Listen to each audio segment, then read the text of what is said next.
मारने का है। Assalamu alaikum students, welcome back to the new video. Hopes of you are good. Today we start the exercise 1.3 question number 4, 5 and 6. Okay, in last video we discussed the first 3 questions of exercise 1.3. Now today we covered the next 3 questions. Okay, question number 4, 5 and 6. First of all, we read the question number 4. Find two numbers whose sum is 68 and difference is 22.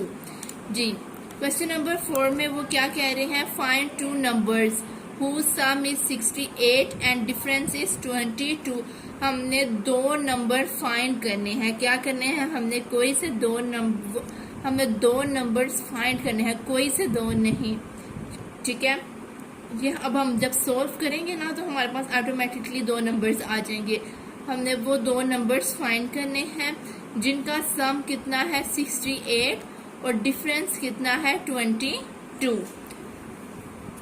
जो हमारे पास दो numbers आएंगे ना उनका सम होगा 68 और difference होगा 22. Difference means होता है माइनस, सब्ट्रैक्ट करना. क्या है? माइनस. उनका जो ऐड करेंगे तो हमारे पास 68 आए और अगर माइनस करें तो 22 आता हो.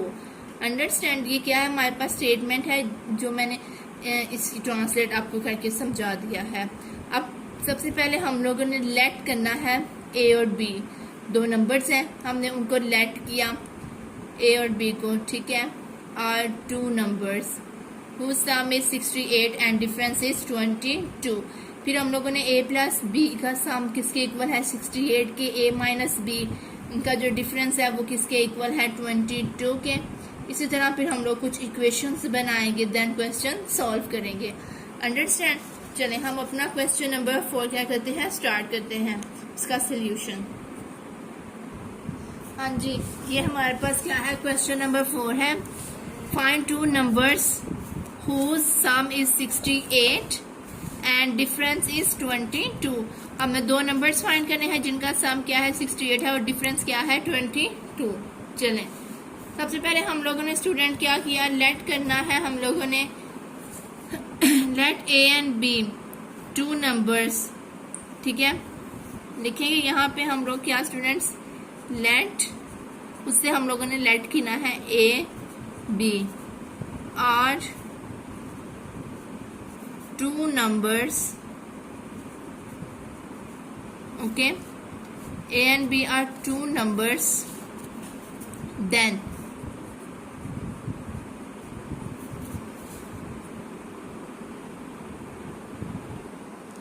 जी students, let a and b are two numbers. then हम लोगों ने क्या कहा? a प्लस b इक्वल है ए और हमारे पास जो दो नंबर्स हैं उनका सम किसके इक्वल है? 68 की. इसी तरह ये दो नंबर्स लिए इनका सम हो जाएगा 68 के. इसे मैंने कह दिया इक्वेशन नंबर 1.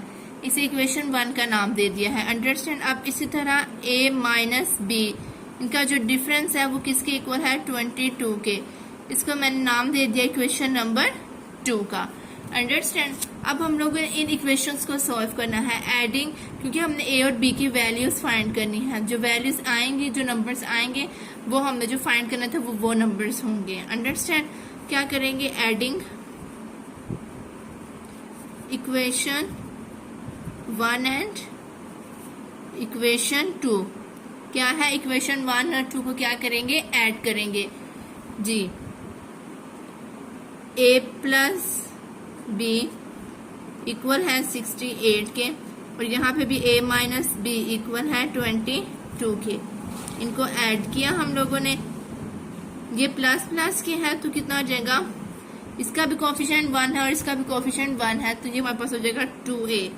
ये प्लस माइनस ऑपोजिट साइन है तो ये कैंसल. और यहाँ पे हमारे पास कितना आएगा? 68 में 22 ऐड किया.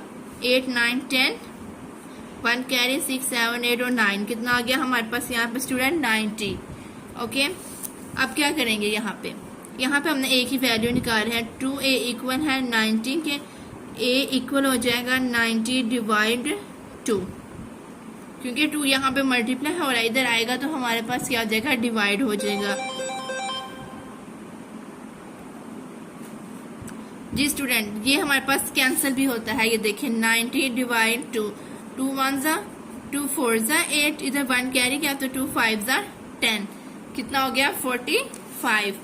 तो स्टूडेंट ए की वैल्यू हमारे पास कितनी आ जाएगी, 2 1 जा 2 4 जा और इधर 1 कैरी 2 5 जा 10। तो ए की वैल्यू हमारे पास स्टूडेंट आ जाएगी 45। ये हमारे पास एक नंबर आया है, ठीक है।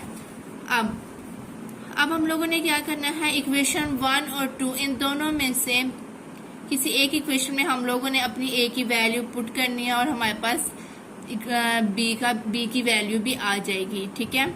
क्या है 1 और 2 में क्या करना है, किसी एक इन दोनों में से किसी एक इक्वेशन में हम लोगों ने ए की वैल्यू पुट करेंगे और वहां से हमारी बी की वैल्यू आ जाएगी। क्या करते हैं, put the value of a equals to 45 in equation 2। Understand, हम क्या करते हैं, इक्वेशन 2 के अंदर अपनी ये ए की वैल्यू पुट करते हैं और यहाँ से बी की वैल्यू फाइंड करते हैं। चलें, हाँ जी स्टूडेंट, ये देखिए मैंने लिख दिया put the value of a equals to 45 in equation 2।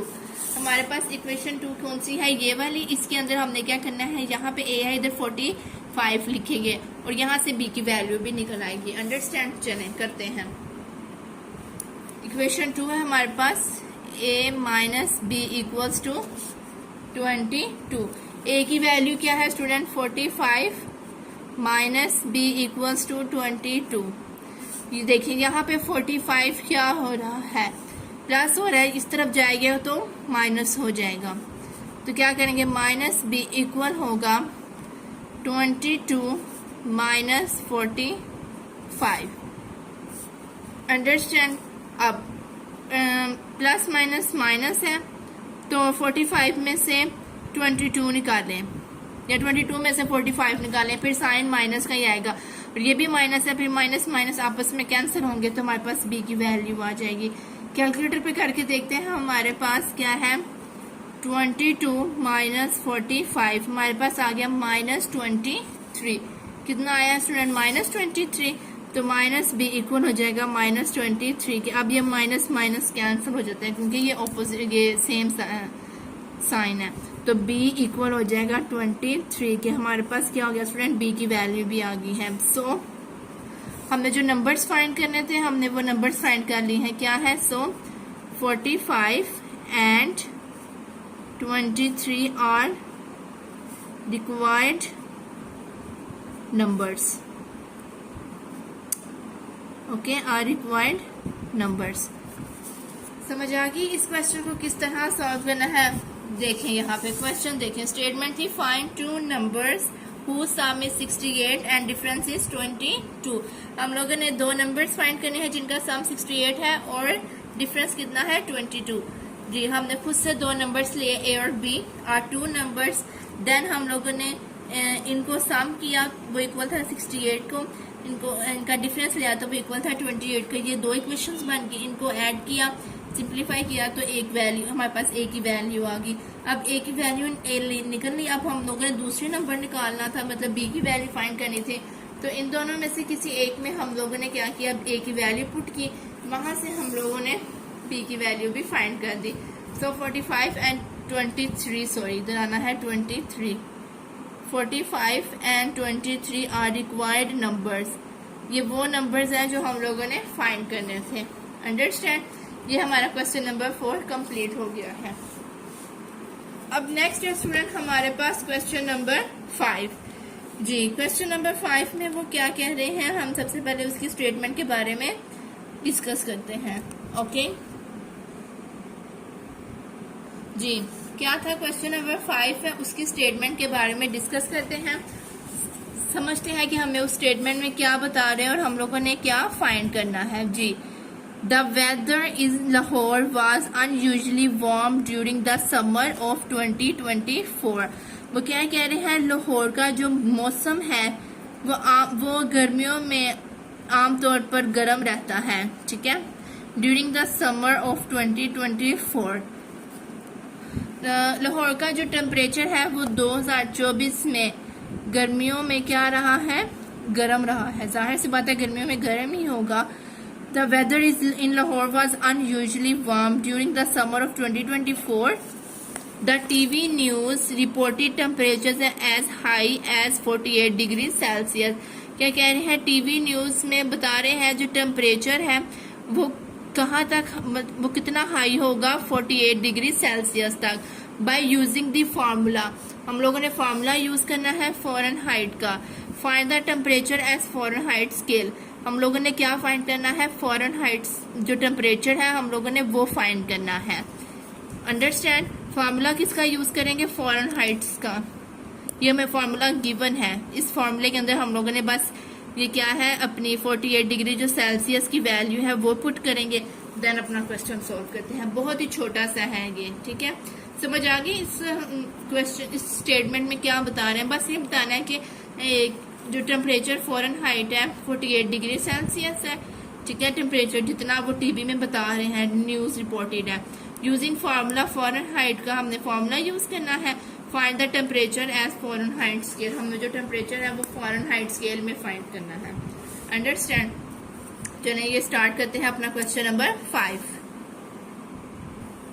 हाँ जी स्टूडेंट, ये क्वेश्चन नंबर 5 है, उसके स्टेटमेंट के बारे में मैंने आपको पहले बता दिया है, ठीक है। The weather in Lahore was unusually warm during the summer 2024। The TV news reported temperature as high as 48 degree Celsius. क्या है, वो जो टीवी न्यूज वाले हैं वो रिपोर्ट कर रहे हैं कि जो टेम्परेचर है वो कितना हाई होगा, 48 डिग्री सेल्सियस तक। बाय यूजिंग द फार्मूला, हम लोगों ने फार्मूला यूज करना है। ये फ़ारेनहाइट का डिग्री फ़ारेनहाइट इक्वल है 9/5 डिग्री सेल्सियस प्लस 32। बस यहाँ पे हम लोगों ने क्या करना है, जो हमें वैल्यू गिवन है ना सेल्सियस वाली, वो यहाँ पे बस हम लोगों ने पुट करनी है। और फाइंड क्या करना है, find the temperature as Fahrenheit scale, जो टेम्परेचर है हम लोगों ने इसको फ़ारेनहाइट स्केल में बस फाइंड करना है। अंडरस्टैंड। चलें इसका सोल्यूशन सॉल्व करते हैं। गिवन डैट हम लोग का स्टूडेंट क्या गिवन है, ये देखें, हम लोग को यहाँ पे गिवन है ये सेल्सियस की वैल्यू 48 डिग्री सेल्सियस, ठीक है। गिवन डैट इधर लिखेंगे C इक्वल है 48 degree Celsius. Okay, we now that जैसे कि हमें पता है फ़ारेनहाइट का जो फॉर्मूला है वो क्या है हमारे पास, डिग्री फ़ारेनहाइट इक्वल होता है हमारे पास 9/5 मल्टीप्लाई हो रहा है डिग्री सेल्सियस प्लस 32। ये हम लोग को गिवन है क्वेश्चन में स्टूडेंट, ये हम लोग को क्वेश्चन में गिवन है। ये देखें यहाँ पे डिग्री फ़ारेनहाइट इक्वल है 9/5, ये मल्टीप्लाई हो रहे हैं क्योंकि कोई साइन नहीं इसलिए मल्टीप्लाई हो रहे हैं, डिग्री C प्लस 32। इसी तरह हम लोगों ने यहाँ पे भी ये फॉर्मूला अप्लाई कर दिया। अब क्या करेंगे स्टूडेंट, इसकी जगह पे हम लोगों ने ये वैल्यू रखनी है अपनी, डिग्री F इक्वल है 9/5 मल्टीप्लाई, हाँ जी कितना है 48 डिग्री सेल्सियस, कितना है हमारे पास 48 प्लस 32। अंडरस्टैंड। अब हम लोग क्या करेंगे, कैलकुलेटर के ऊपर ये सारी कैलकुलेशन करते हैं। डिग्री F इक्वल है, सबसे पहले हम लोग क्या करेंगे, कैलकुलेशन करते हैं। चलें 9/5 कितना हो गया हमारे पास 1.8 मल्टीप्लाई 48 प्लस 32। अब इन दोनों को मल्टीप्लाई करते हैं। सबसे पहले मल्टीप्लाई 48, तो हमारे पास हो गया 86.4 प्लस 32। अंडरस्टैंड। और इधर आ गया हमारे पास डिग्री F, जो हम लोगों ने फ़ारेनहाइट स्केल फाइंड करना है, ये वो है। अब इन दोनों वैल्यूज को क्या करना है, ऐड करना है, प्लस 32, तो कितना आ जाएगा 1118.4 फ़ारेनहाइट स्केल, ठीक है। हम लोगों ने क्या किया है, अपनी जो वैल्यू टेम्परेचर है वो फ़ारेनहाइट में हम लोगों ने फाइंड कर दिया। अंडरस्टैंड। ये हमारे पास स्टूडेंट क्या आया है, आंसर आ गया है। क्या आ गया हमारे पास, ये answer, this is our answer. Okay, समझ आ गई हम लोगों ने ये किस तरह टेम्परेचर फ़ारेनहाइट स्केल में फाइंड करना है। बस जो वैल्यू गिवन है वो लिख के फॉर्मूला लगाना है फ़ारेनहाइट स्केल का। फॉर्मूला लगा के इसमें हम लोगों ने ये डिग्री सेल्सियस की वैल्यू पुट करनी है, सिंप्लीफाई करना, तो हमारे पास आंसर आ जाएगा। अंडरस्टैंड। अब हमारा नेक्स्ट क्वेश्चन नंबर 6 है। क्या है? Question number 6। अभी हम लोगों ने अपना क्वेश्चन नंबर 4 और 5 कंप्लीट कर लिया। अब हम लोग अपना क्वेश्चन नंबर 6 को डिस्कस करते हैं। इसकी स्टेटमेंट को पढ़ते हैं कि इसकी स्टेटमेंट क्या कह रही है हम लोग को। क्वेश्चन नंबर 6 की स्टेटमेंट क्या है? The sum of ages of father and son is 72 years। वो क्या कह रहे हैं? वो कह रहे हैं फादर और सन की जो एज है, मतलब बाप और जो बेटे की एज है, उनका जो सम है वो कितना है? 72 years। मतलब कि फादर और सन की एज को ऐड करें तो हमारे पास वो किसके इक्वल होगी? 72 years के। 6 years ago, 6 साल पहले, the father's age was 2 times the age of the son. वो क्या कह रहे हैं कि 6 साल पहले बाप की जो एज थी वो बेटे की एज से 2 गुना ज्यादा थी। समझ आ रही है? क्या है? The sum of age of father and son is 72 years। बाप और बेटे की एज को सम किया जाए वो हमारे पास होगी 72 years के इक्वल। 6 years ago, 6 साल पहले, the father's age was 2 times the age of the son. 6 साल पहले जो बाप की एज थी वो बेटे की एज से 2 गुना ज्यादा थी। What was son's age 6 years ago? अब हमने बताना क्या है कि 6 साल पहले बेटे की क्या एज थी। 6 साल पहले बेटे की क्या एज थी, हम लोगों ने ये फाइंड करना है। अंडरस्टैंड। चलें, स्टेटमेंट की तो होप्स ऑफ आपको समझ आ गई है। अब हम लोग क्या करेंगे, इसका सोल्यूशन फाइंड करते हैं। चलें जी स्टूडेंट, ये क्वेश्चन नंबर 6 है और इसकी स्टेटमेंट ये मैंने आपको बता दी है कि वो स्टेटमेंट में क्या कह रहे हैं। The sum of ages of the father and son is 72 years। 6 years ago, the father age was 2 times the age of son. What was the son age 6 years ago? ये पूरी स्टेटमेंट है। इसका क्या मतलब है? वो कह रहे हैं फादर और सन की जो एज है उनका सम हमारे पास है 72 years। ठीक है। 6 years ago, 6 साल पहले फादर की जो एज थी वो बेटे की एज से 2 गुना ज्यादा थी। What was the son's age 6 years ago? तो 6 साल पहले बेटे की कितनी उम्र थी, बेटे की क्या एज थी, वो हम लोगों ने फाइंड करना है। अंडरस्टैंड। चले, सबसे पहले हम लोगों ने खुद से लेट करना है, एजेस लेट कर लेनी है फादर एंड सन की। ठीक है। Let A and B are the ages of father and son। Okay, क्या किया? लेट किया A and B are the ages of father and son। then father और सन की जो एज का सम है वो किसके इक्वल है? 72 के। Then A plus B equal है 72। इसे इक्वेशन नंबर 1 का नाम दे दिया। ओके, पहले इतनी हम लोगों ने जो फर्स्ट लाइन थे इसको हम लोगों ने डिस्कस कर दिया। 6 years ago, अब हम लोग 6 साल बाद वाली है ना उसकी जो कुछ कंडीशंस हैं उसको डिस्कस करते हैं। 6 years ago। Okay, 6 years ago क्या है? सबसे पहले लिखेंगे फादर्स एज। 6 साल पहले जो फादर की एज थी वो क्या थी?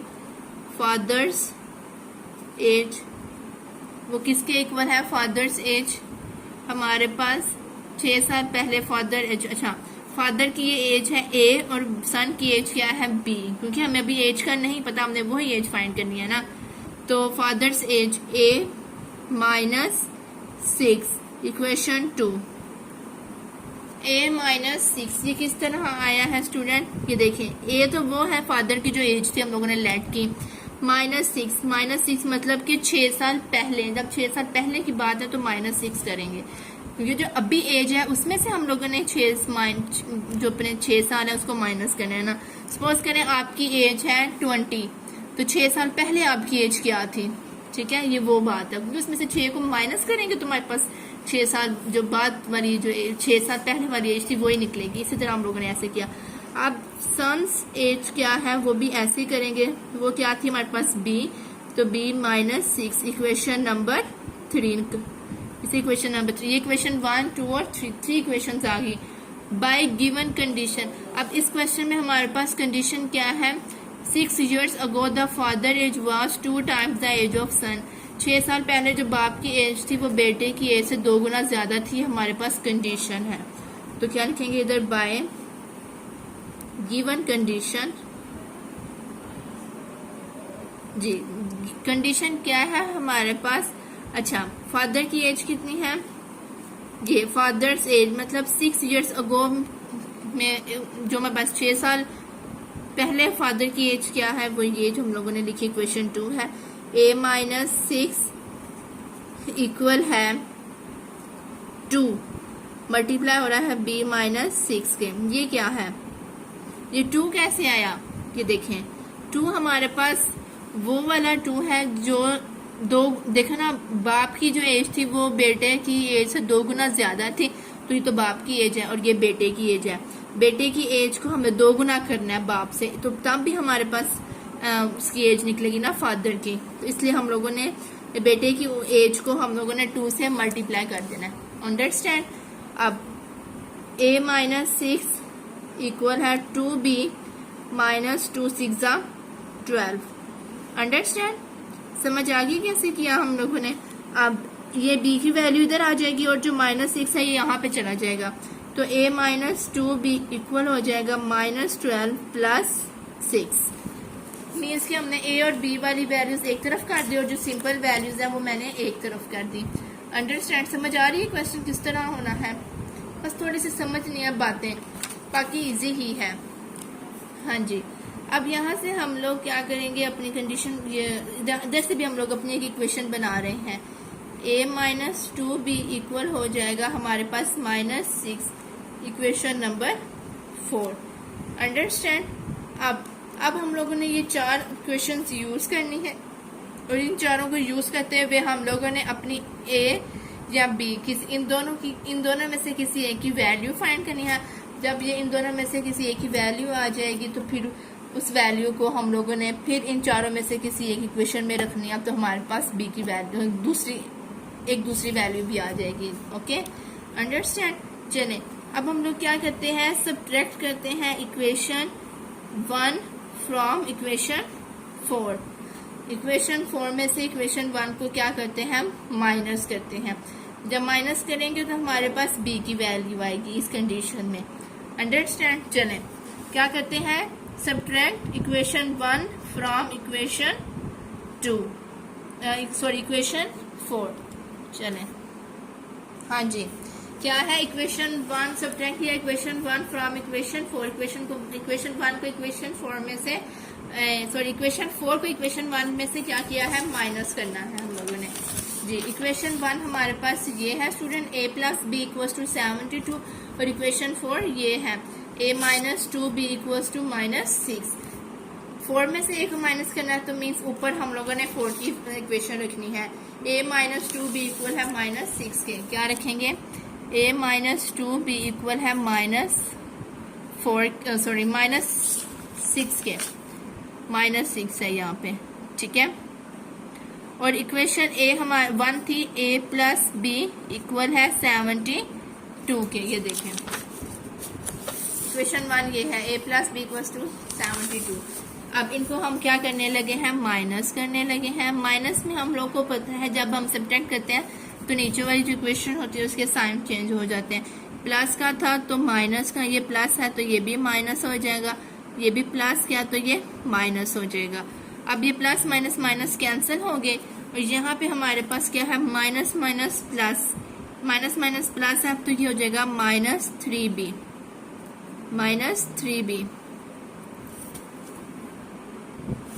हाँ जी स्टूडेंट, माइनस माइनस प्लस और बड़ी अमाउंट के साथ क्या है, माइनस है तो क्या आ जाएगा -3b equal minus minus plus 72 है, 72 में 6 ऐड किया तो कितने हो गए हमारे पास -70। एक सेकेंड, यहाँ पे हमारे पास प्लस, हाँ जी, हमारे पास हो जाएगा -78। अंडरस्टैंड, कितना हो जाएगा -78 हो गया। अब यहाँ से b की वैल्यू निकालते हैं। वो किस तरह निकालेंगे, ये देखिए -3b इक्वल है -78। यहाँ पे 3 मल्टीप्लाई हो रहा है, इधर आके डिवाइड, तो b इक्वल हो जाएगा -78 डिवाइड -3 के। माइनस माइनस कैंसिल हो गया, 3 1 जा 3 2 जा 6, इधर 1 कैरी, तो कितना जाएगा 3 6 जा 18। तो स्टूडेंट b की वैल्यू आ गई हमारे पास 26। अब इस वैल्यू को हम लोगों ने इन दोनों में से किसी एक के अंदर पुट करना है। इन दोनों इक्वेशंस में से किसी एक इक्वेशन में पुट करेंगे। तो बताएं किस में पुट करें स्टूडेंट, इक्वेशन 2 में करते हैं या इक्वेशन 3 में? इक्वेशन नंबर 3 में पुट कर लेते हैं, ओके। क्योंकि इक्वेशन नंबर 3 में इसलिए पुट किया क्योंकि हम लोगों ने वैल्यू किसकी निकाली है, b की वैल्यू निकाली है, इसलिए इक्वेशन नंबर 3 में पुट करेंगे। जी स्टूडेंट, यहाँ पे ये देखें क्या है, हमारे पास b की वैल्यू आ गई है 26। हम लोगों ने स्टूडेंट स्टेटमेंट में फाइंड करना है what was the son's age 6 years ago। हम लोगों ने बेटे की एज फाइंड करनी है जो 6 साल पहले थी, ठीक है। तो यहाँ पे देखिए इक्वेशन नंबर, यहाँ पे देखिए 6 years ago, फादर की एज को हम लोगों ने नहीं फाइंड करना, हम लोगों ने बेटे की एज को फाइंड करना है जो 6 साल पहले थी। तो ये जो b की वैल्यू है, इस वैल्यू को हम लोगों ने इक्वेशन नंबर 3 में पुट करना है, फिर ही हमारे पास 6 साल पहले जो बेटे की एज थी ना वो फाइंड हो जाएगी, ओके। तो इधर हम लोग क्या करते हैं, put this value in equation 3। यहाँ पे लिखते हैं पुट इन इक्वेशन 3, ओके। समझ आइए हम लोगों ने इक्वेशन 3 में क्यों पुट किया है, ताकि हम लोगों ने सन्स की एज निकालनी है, बेटे की एज निकालनी है जो 6 साल पहले थी। 26 माइनस 6 इक्वल हो जाएगा हमारे पास 20 जी। So 6 years ago son's age was 20। देखें 6 years एज जो मतलब सन्स एज क्या है, b माइनस 6, 26 माइनस 6 किया तो ये किसकी एज आई है, सन की एज आई है, ठीक है। आंसर क्या है, ये हमारे पास आंसर आ गया। बेटे की उम्र 6 साल पहले 20 साल थी और 20 years थी 6 साल पहले। इधर लिखेंगे 6 years ago son's age was 20, okay. ये हमारा क्वेश्चन नंबर 6 भी कंप्लीट हो गया है। अंडरस्टैंड स्टूडेंट, समझ आइए इस ये क्वेश्चन क्या है, इसमें हम लोगों ने क्या क्या फाइंड करना और कैसे फाइंड करना है। उन्होंने कहा था इस क्वेश्चन में कि बाप और बेटे की जो एज है उनका सम कितना है, 72 years, ओके। 6 साल पहले फादर की जो एज थी वो बेटे की उम्र से 2 गुना ज़्यादा थी। हम लोगों ने फाइंड करना था इसके अंदर बेटे की एज को, 6 साल पहले बेटे की एज क्या थी। हमने खुद से वो ए और बी मतलब एजेस ले ली, फादर की एज ए है और बेटे की एज बी है, हमने वो ले ली। इन दोनों का सम हमारे पास 72 के इक्वल है, ये इक्वेशन 1 है। 6 साल पहले फादर्स की एज ए है, उसमें से 6 को माइनस के इक्वेशन 2 आ गई। इस तरह बेटे की भी ऐसे निकाली, जो कंडीशन गिवन थी उसको हम लोगों ने इस तरह रखा आपस में इक्वल करके। तो यहाँ से हम लोगों ने इक्वेशन 4 और इक्वेशन 1 और 4 को सब्ट्रैक्ट किया, यहाँ से b की वैल्यू निकली, फिर b की वैल्यू को हमने इक्वेशन 3 में पुट किया क्योंकि हमने बेटे की एज फाइंड करनी है। तो ये हमारे पास बेटे की एज आ गई। अंडरस्टैंड। आज स्टूडेंट हम लोगों ने अपना एक्सरसाइज 1.3 के 4, 5 और 6 क्वेश्चंस को डिस्कस किया है। इंशाल्लाह नेक्स्ट वीडियो में 7, 8, 9 लास्ट 3 क्वेश्चंस रह गए, उनको डिस्कस करेंगे। अगर आपको किसी भी पॉइंट की समझ नहीं ना आई तो आप प्लीज़ मुझसे कमेंट्स में पूछ सकते हैं कि मैम हमें यहाँ से समझ नहीं आई, मैं इंशाल्लाह आपको दोबारा रिपीट कर दूँगी। आज के लिए इतना ही काफ़ी है। नेक्स्ट इंशाल्लाह हम लोग अपना इस एक्सरसाइज को कंप्लीट करेंगे। अभी के लिए अल्लाह हाफिज़। अगर आप लोग मेरे चैनल पे न्यू है तो मेरे चैनल को सब्सक्राइब करें, लाइक करें, शेयर करें, कमेंट्स करें and press the bell icon. अल्लाह हाफिज़।